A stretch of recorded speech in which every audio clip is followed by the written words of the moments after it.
Hey y'all, it's Emily. This is week 45. I'm gonna knock 2 videos out today because I'm late again. But it's actually Tuesday right now. So week 45 is on community, and I think it's really important, especially for partners, because sometimes it seems like there's 100 groups and YouTube channels and what have you for trans guys and none for partners. Sorry, my necklace is all chatted. And it kind of feels like we get forgotten. And I think that's why it's so important to have the F-Time Sweethearts channel. It's so important to have the different groups that we have. I mean, there's F-Time Sweethearts, there's Trans Couple, which is for everybody. And then there's a newer group that got started. It's Queer Partners of Trans People. So it's for, you know, F to M, M to F, everybody and their partners. Well, for everybody's partners to go. And that was kind of a weird statement, so I'm sorry. Alright, I don't want to get mixed up. Let's stick to my notes. Alright, so mostly my community has been online because this is my first relationship with a trans person, and none of my friends really know what I'm going through. You know, there's general relationship queries that you can talk about, but for the most part, it's different. I mean, it's just different. Anybody that's been with non-trans people and then been in a trans relationship, you know it's different. And there's certain things that cis people just aren't going to get. So it's nice to have an online community to talk to. So, you know, when I first got together with Chance, he would watch videos of trans guys all the time talking about their transition. And we watched Dade and his wife's videos. I think his name is Electric Dade on YouTube. And that was the first time I really saw a partner's perspective. And that it was okay to be scared, and that it was okay to not be sure sometimes. And because she apparently really went through a lot of struggle. But they're still together, they have an adorable little baby, and they're going strong, so that's good. So mostly my community has been here on the internet land. That's why it was so great when I found Sweethearts. That's why it scares the crap out of me whenever anything threatens it. Like whenever there's somebody that can't handle their shit and decides to be a child and throw a tantrum, and then it threatens the group, and it scares me that I'm gonna lose my support system.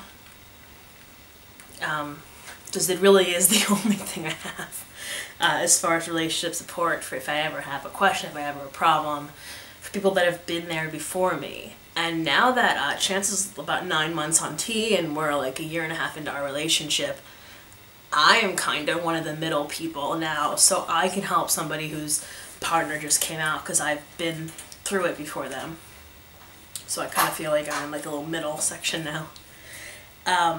We're in Philadelphia, and in Philly there's a lot of really great community centers. I made a little list so I can refer you guys to the sites and everything.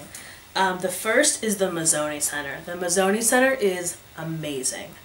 It is, they have a legal department and they have a health department. The health center is at 8th and Locust, and the legal center is between Market and Chestnut on 12th, if y'all are familiar with the city. They're pretty central, pretty easy to find. Most services are free. Like Chance's name change, I'm pretty sure all he had to pay was for some of the paperwork copies, and they have a lawyer that does it for free. Like, it's awesome. And the health center, this is for everybody watching this in the Philly area between 14 and 24. They have a teens and adolescents night, so every Wednesday from 5 to 7 they do walk-ins. So if you need your first if you need your tea prescription, go. That's how Chance got his. Really easy. Everybody there is awesome. Doctor was trans. Like, it was a great experience. So they just do youth drop-ins that whole night. Check out their website. It is, I think I wrote it down. It's just mazzonicenter.org. It's MAZZONI center.org. They have a lot of stuff on there. Great services on there. They sponsor the Trans Health Conference, which is coming up. It's May 31st through June 2nd. We're both registered to go.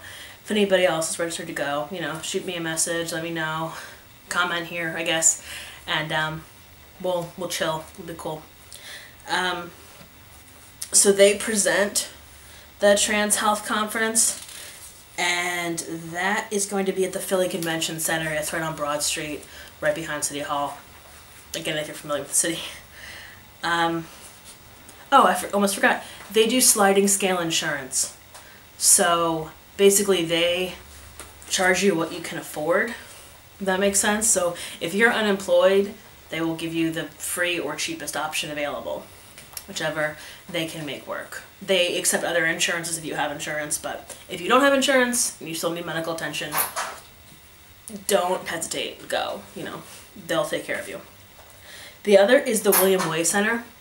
Their website is waygay.org. And they're a community center. You go to their site, they have so many different programs. They did Gender Reel. They hosted Gender Reel this past year, which is art done by LGBTQAA people. It was really great. There were speakers. There were videos shown.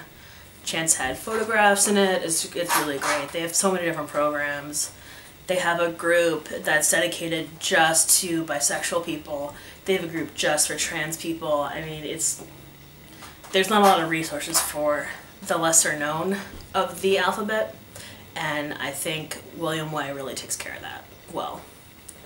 There's also the Attic Youth Center. I've never attended one of their meetings, but I've heard so many good things. It's just atticyouthcenter.org.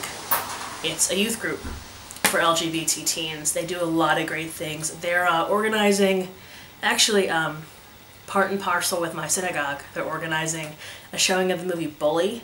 So look it up, check it out. I don't know when it's going to be, but it's coming up. They're organizing it.